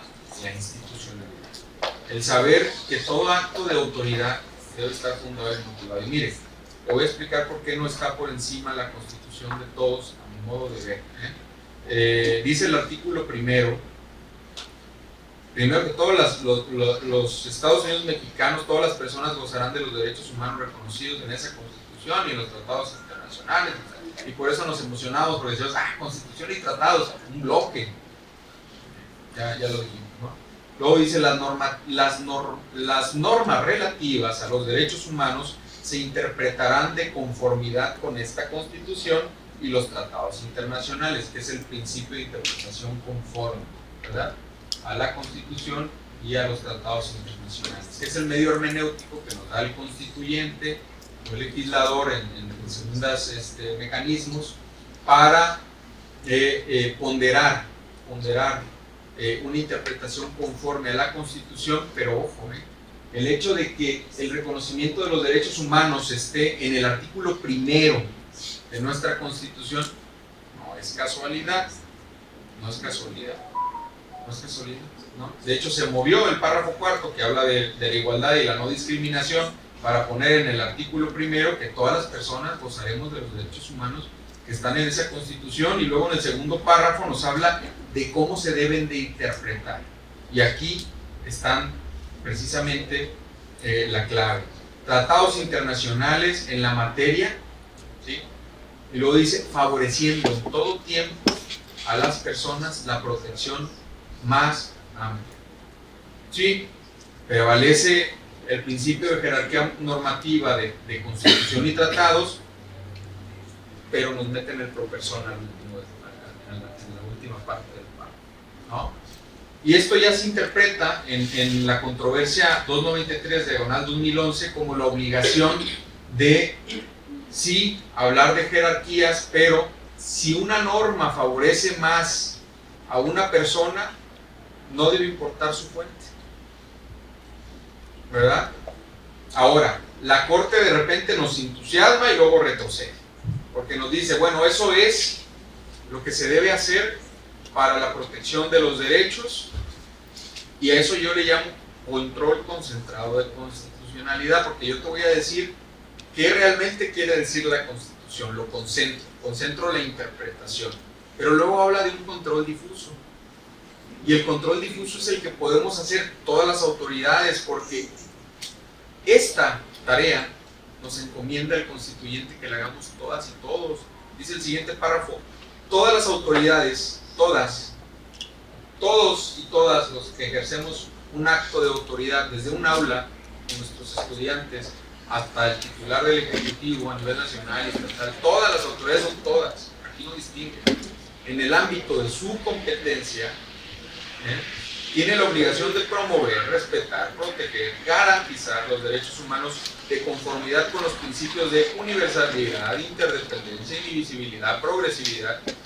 En consecuencia, el Estado deberá prevenir, investigar, sancionar, reparar las violaciones a los derechos humanos en los términos que establezca la ley. Imagínense, toda esta chamba nos dio el constituyente a los funcionarios, el funcionariado, en términos generales. Es decir, si un reglamento resulta ser más protector, yo podría ejercer un control difuso, no concentrado. A veces consiste únicamente en inaplicar un reglamento que yo considero que está violentando a la Constitución, ¿no? Bueno, pues esto es contradictorio. Un ejemplo de ello, por ejemplo, vemos que hay leyes discriminatorias, ¿no? Y si yo ya sé que es una ley discriminatoria, yo estoy obligado, lo dice la Constitución, a proteger desde la aplicación de ese criterio normativo, a no aplicar y aplicar algo que beneficie más, ¿no? Ahora, como operadores del derecho, pues siempre nos da miedo, ¿no? A veces a mí hasta los jueces me preguntan, oye, ¿cómo ves? Con chamba. O la autoridad administrativa, ¿me aplico? Pues si me aplica, pero no estoy facultado, pues yo que veo que el artículo primero constitucional te faculta, ¿no? ¿O no? Lo dice ahí literalmente, ¿verdad? Así es, siempre digo la literalidad. Pero a veces los que operamos el derecho dudamos de la propia Constitución, y eso quiere decir que falta socializar los criterios de la Suprema Corte aún más. Yo creo que ese era uno de los grandes retos de las y los integrantes de la Suprema Corte y en general del Poder Judicial. Falta socializar los criterios, porque uno de los principales criterios para la validez de la ley es la máxima publicidad. Por eso se debe publicar en un diario oficial. Y eso, pues, ya les digo yo, con miedo a ver el diario oficial, pero también la jurisprudencia debe socializarse, porque la jurisprudencia es parte de esa ley. Un precepto normativo no se agota en lo que establece una ley. A partir del artículo primero constitucional hay un montón de leyes que derivan, y todo es parte del precepto normativo. Su contenido va más allá, ¿no? Los criterios que se van desarrollando con base en una institución constitucional, que la Constitución no está para regular, está para instituir y para fundamentar. Quien regula son las leyes, los reglamentos, y quienes aplicamos, pues luego ya se traducen los actos de autoridad que de manera cotidiana realizamos. Pero hay actos de autoridad muchas veces que son ilegales, ¿ah? Y otros que son inconstitucionales, y también hay leyes inconstitucionales. Por eso la Constitución nos da mecanismos como la acción de inconstitucionalidad, ¿verdad? O la controversia de constitucionalidad, para ajustar todas las acciones de los poderes públicos a ese marco de regularidad constitucional que exige la Constitución. No sé si le contesté. Entonces, ¿qué hacer? Pues fortalecer la institución.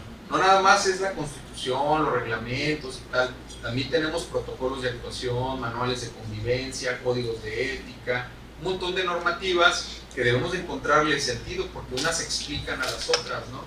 Trabajar mucho con los padres de familia y fortalecer a la institución. Es el único camino, sí. Nos queda todo por hacer, pero ya estar aquí usted sentada, escuchando y siendo parte de lo que tenemos que hacer, pues es un gran avance. Muchas gracias. Tenemos una última participación. Doctor, para concluir, las participaciones, siendo muy breve pero también conciso, que en su punto de vista, ¿qué es lo que nosotros, como los que vamos a participar en este diplomado, tendríamos al final, pues como reto, como concentrado de poder obtener a través de este conjunto de ponencias que se vienen, de trabajos, de intercambio de experiencias? ¿Qué nos recomendaría o qué visión deberíamos de tener los que acabemos satisfactoriamente este diplomado? ¿Cómo lo podemos y debemos aplicar? ¿Cuánto y gusto lo hago? Igualmente, muchas gracias por la pregunta. En cuanto a los contenidos, todo entiendo que sí se les va a enviar por correo, ¿verdad? Todo lo que ustedes necesiten, les vamos a estar dando también material. Sí se hace esto, ¿no? Se les da material, lecturas previas, también ya depende de quién imparta cada módulo, habrá libertad de cátedra, por supuesto. ¿Qué debemos hacer nosotros? Pues construir, ¿verdad? Construir, preguntar, no quedarnos con dudas, preguntar, retroalimentar, por supuesto. Aquí no está todo dicho, ¿no? Aquí hay que construir, hay que ponernos en el zapato de cada uno de ustedes, tanto de nuestros amigos de la Policía Estatal, de movilidad, que tienen una tarea muy difícil, porque es una función de primer contacto y tiene como prioridad darnos seguridad pública, que Ya no es lo mismo estar jugando todo desde tu escritorio que irte a echar balazos, ¿verdad? No, hay que echar a correr el cáncer todos los días, ponernos en los zapatos de todas y todos, porque aquí, repito, todos somos defensores de derechos humanos. Y se vale preguntarle a los expertos, se vale preguntarle. Antes de, como lo dice la Corte Interamericana y la Corte también, la Suprema Corte Nacional, pregúntale, si tengo dudas, pregúntale. Nosotros también estamos para eso, para si hay una duda se pueda plantear y nosotros emitir un criterio, por supuesto legal, ¿verdad? Repito, no estamos para, me gusta dar mi opinión, pero en el café o en la sobremesa y en mi chamba hay que dar opiniones jurídicas que le resuelvan conforme a derecho las necesidades de las personas. Pasamos ahora sí a la última intervención. Buenas tardes, mi nombre es Daniel Carrillo, soy maestro y voy a fortalecer un poquito la intervención de la maestra. A partir de que a las escuelas se les obligó a que fuéramos, bueno, no precisamente obligar, pero se vino el programa de que fuéramos plural e incluyente, entonces pues ya se admiten a niños con problemas visibles de pues ciertas deficiencias. Pero hay niños que le llaman TDAH, muy hiperactivos, que tienen que ser medicados y que los padres por ideas, por mitos, no los medican, porque pues ese niño se va a hacer dependiente de ese medicamento, y cuando ya hay un dictamen de los doctores competentes, muchas de las veces no se lo dan, y verdad que qué pesado es en el aula tener un niño muy así, pero extremadamente hiperactivo. Esos que ya tienen cierto problema, porque si hay niños que son hiperactivos, pero pues son nobles, son más obedientes.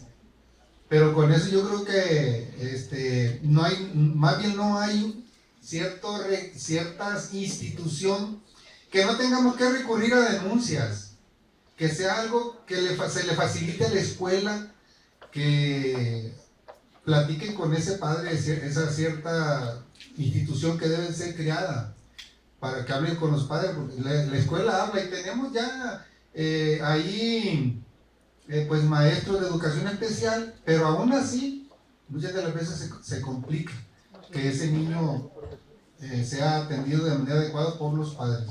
Y también ya en lo internacional, pues a mí me provoca una impotencia que Netanyahu esté haciendo tanto daño en los países ahí de la región, que ya tiene orden de aprehensión por una corte internacional, y que se presente en las Naciones Unidas a dar pues discursos de libertad y de justicia, y que no pase nada, que no lo detengan.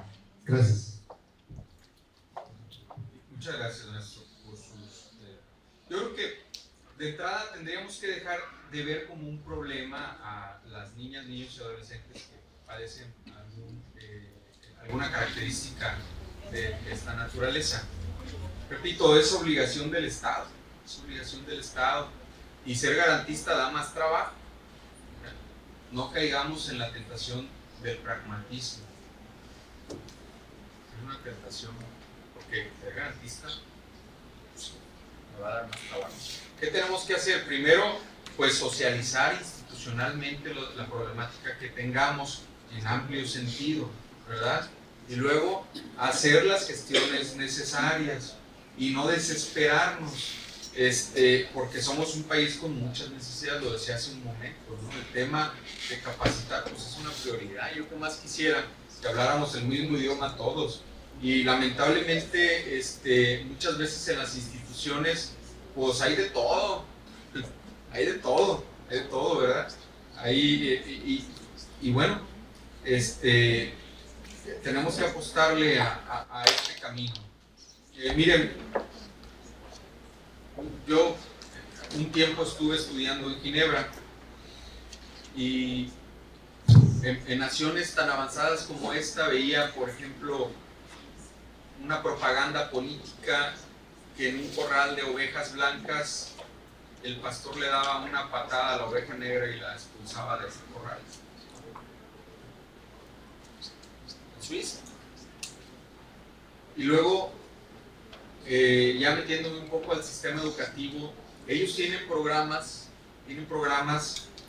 que pudieran parecer discriminatorios, yo no sé si usted lo deja con su criterio, en el que, por ejemplo, a niños superdotados les realizan una serie de estudios, coeficientes intelectuales y todo esto, los destinan a escuelas de alto rendimiento y a los que no, los discriminan. Lo ven como una acción afirmativa en excelencia a la formación académica, ¿no? No toda la discriminación hay que satanizarla, hay discriminaciones justificadas que tienen una explicación, razonable, obviamente que no sea un obstáculo para el disfrute de los derechos humanos, sino que tenga un propósito, ¿verdad? La excelencia académica es uno de esos, ¿no? Porque necesitamos que consigamos un alto rendimiento de nuestro recurso humano. Hay mucho que desconocemos en el tema de los síndromes, ¿verdad? Hay mucho que desconocemos, yo me sumo a esto y me parece que estamos en proceso de tanto lo desconocen como los padres, como lo desconocen a veces los planteles o la sociedad. En términos generales es algo incomprendido. Yo les planteaba hace un momento lo de la identidad de género y ahora se entiende mejor que el tema de la identidad de género es un paliativo al reconocimiento auténtico de la identidad de las personas, porque el Estado mexicano no tiene los recursos suficientes para hacer operaciones de cambio de sexo a todas las personas que lo requieran. Entonces, bueno, ya no me importa tu apariencia, se te debe de reconocer como tú te autopercibes, para no revictimizarte, ¿verdad? No puedo pagarte una cirugía estética, porque apenas puedo con los problemas básicos de salud del país, pero las autoridades al menos están obligadas a reconocer cómo tú te autopercibes. Esa tesis de la que les hablaba hace un momento plantea no solo un estudio jurídico de derechos humanos, plantea un estudio antropológico, psicológico, social, económico, político, jurídico, es decir, es un estudio inter y transdisciplinar que nos ayuda a ver de manera general una problemática social. Y yo creo que en todos los temas, en la medida en que le avancemos en ese sentido, en un sentido amplio, pues primero lo vamos a entender. Acuérdense que como servidores públicos nos comprometemos con eso, con reconocer, primero reconocer, entender que el mundo no es como yo lo concibo. Y muchas veces tenemos que hacer estas mesas de reflexión para decir, ah, caray, me parece que voy solo en este entendimiento. Voy solo, porque pues en sí mismo veo el mundo de manera monista y olvido que somos más de 130 millones de personas en este país y más de 7,000 millones de personas en el mundo. Y la visión de todos es igualmente válida. ¿Qué me haría pensar que mi opinión es más importante que la de todos ustedes? No, claro que no. Entonces, vivimos en sociedad, debemos hacer consensos, debemos encontrar soluciones todos. Y yo creo que en el transcurso de este diplomado podremos abordar también el tema de el reconocimiento. El autismo no es algo que surgió ayer o la semana pasada, es algo con lo que hemos vivido pues, toda la vida, desde que los seres humanos, ¿verdad? Y que no nos lo hemos planteado hasta ahora que estamos construyendo sociedades más sensibles y que estamos construyendo institutos de investigación humanística que nos ayudan a identificar problemáticas sociales concretas. Pues antes no sabíamos, ahora lo sabemos. ¿Qué vamos a hacer con esa información? Pues un mundo más justo, un mundo que nos acerque, al menos no se desesperen, yo les decía, porque a veces cuando hablamos del respeto al derecho, miren, ni el derecho vinculante, siempre lo digo, que son los tratados internacionales o las sentencias, se respeta íntegramente, ni el derecho que no vincula, como son las declaraciones de buena voluntad, se ignoran del todo. La Declaración Universal de los Derechos Humanos es la base del desarrollo de todos los sistemas del país, de todos los sistemas de los países que integran las Naciones Unidas. Todos ya adoptaron la Declaración Universal de los Derechos Humanos. Es una declaración. Y por el contrario, vemos, como usted bien dice, situaciones de derecho que ya vinculan y que se ignoran. No se van a ignorar para siempre. La justicia tarda, pero llega. Había un tribunal. Ustedes podrán decir, ¿cuál es el límite de las naciones con temas de genocidio, de crímenes de lesa humanidad, que ya están tipificados en la Corte Penal Internacional y que son contravalores del desarrollo universal de los derechos humanos? ¿Cuál es el límite? ¿Y qué mecanismos hemos inventado para eso? En sociedades muy democráticas, desarrolladas democráticamente, empezaron a surgir estos cuestionamientos y también la necesidad de hacer efectivos esos planteamientos. Y en algún momento histórico se crearon tribunales de jurisdicción universal, como el español, que desapareció en la década pasada a manos del Partido Popular, que consideró que era un gasto innecesario. Pero ese principio de jurisdicción universal permite que una nación juzgue y sentencie a una persona aun cuando no sea en su territorio. Y este Tribunal de Jurisdicción Universal lo hizo con Augusto Pinochet, ¿verdad? Un dictador latinoamericano que cometió crímenes de lesa humanidad, que el constructo universal fue burlado por diversas razones, pero que como en la dictadura chilena desaparecieron muchas personas de nacionalidad española, el Tribunal de Jurisdicción Universal, el juez Baltasar Garzón, que era el titular de ese organismo, luego se vino a México por cuestiones de tolerancia política, juzgó y encontró responsable a Augusto Pinochet de esos crímenes de lesa humanidad, y que el señor murió en su cama, ¿no?, como senador vitalicio, pero ya hubo una sentencia, ya un organismo lo encontró responsable de los crímenes que cometió, y eso la historia ya no lo puede cambiar. Y en un tribunal en el que se permitió que hubiera excepciones.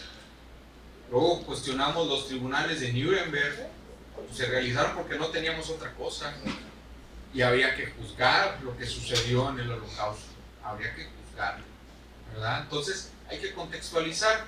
Para eso ahora tenemos una Corte Penal Internacional, tenemos, digo yo, tratados internacionales que permitirían no improvisar, porque un principio del derecho es que nadie puede ser juzgado por un tribunal improvisado, ¿verdad?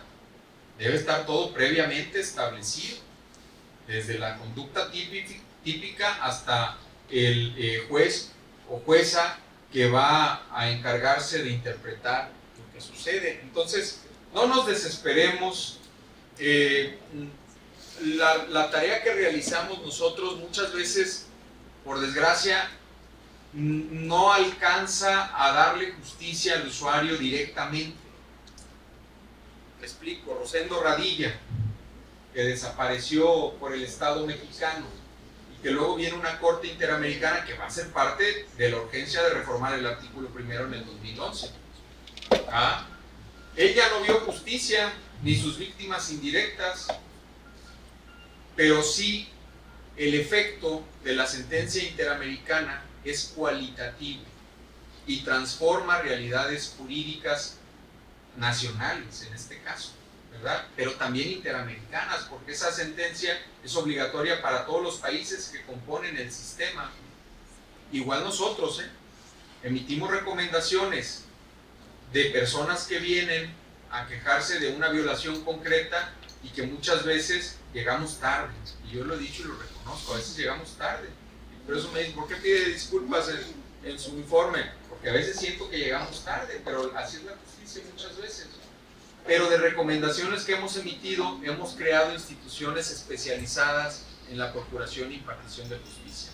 Mesas especializadas para delitos cometidos por miembros de la comunidad LGBTQ+, mesas especializadas por crímenes de fauna doméstica, mesas especializadas por delitos cometidos por miembros de comunidades originarias. Es decir, eso es parte de las recomendaciones que emitimos nosotros como organismos que hacen un control no jurisdiccional de los derechos humanos. Ya veremos las diferencias que hay entre el control jurisdiccional y el no jurisdiccional más adelante seguramente, pero quizá no fue la justicia a tiempo para la persona que activó ese mecanismo de control, pero sí propiciamos la adecuación de la estructura institucional del Estado para dar una justicia con perspectiva. Lo mismo ha sucedido en materia de género y tal, pero si vemos las recomendaciones que se han emitido por el sistema Ombudsperson, vemos que no nos limitamos únicamente a recomendar y ya está.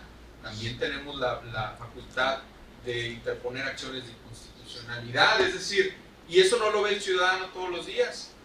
Simplemente la transformación institucional se da después para beneficio de todas y todos, es decir, es un efecto cualitativo, no es un efecto cuantitativo, ¿no? Entonces, esa es la labor que realizamos y que debemos de socializar todavía más, y no nos desesperemos, también los efectos lo verán las generaciones futuras, que espero que haya muchas generaciones futuras, ¿no? Entonces, no nos desesperemos, esto es así, ¿no? Muchas gracias. Agradecemos las aportaciones que todas, todos y todas ustedes hacen en nuestro espacio de diálogo.